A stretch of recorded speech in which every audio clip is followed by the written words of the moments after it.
Well, it's just started raining and it's just beautiful on the veranda. I hope you're enjoying it with me, and the birds are out having a lovely time. We've got as far as, oops, did I bump it? As making our motif, and I've taken the flower out of that bit because now I'm ready to put the tape on it. And because it's on a 3D circular or curved surface, it's much easier to do it this way without the flower, because that can stop it from curving nicely around. So hopefully all of these pieces are exactly the right size for where I want to put it, so they don't jut out. I've been using this method for a very long time because it really works with my wobbly old hands. I've not done anything about grinding surfaces or anything like that. This is as I've cut them, so you can see what it's like when you've just cut them and not done anything else. So gently put your tape down and give it a cut. Sometimes you bump them, that's life. And of course, once they're taped, you can then check the back and move any that have back into place if they've just jostled themselves out of place a little. This is weird tape. So in Australia we call this sticky tape, and in the US I think you call it face tape. But this is just cheap old packing tape I got somewhere, so hopefully it does the distance. If I'm worried, then I do an extra layer. Once it's all taped off, you cut off the excess, just peel it off the board. And I'm just going to do a couple of holding ones, just in case there's something wrong with this tape. So peel it off. Pretty large motif, which is great. Now we'll just cut the excess off. I've cleaned all the gum off my scissors so that they will continue to cut.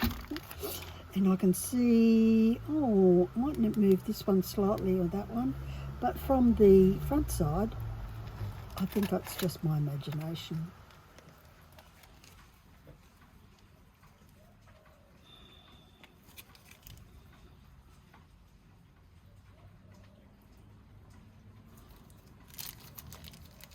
Okay, we've got all our glue on, and being very careful not to sticky yourself together, which I'm really good at.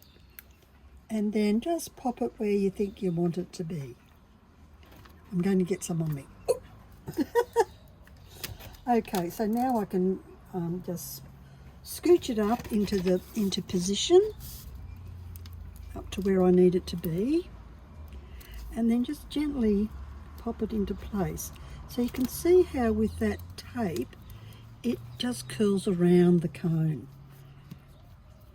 and because it's slightly well, we'll say keystoned wedges, little wedge shapes, or if we want to be really technical, I think they're trapezoids.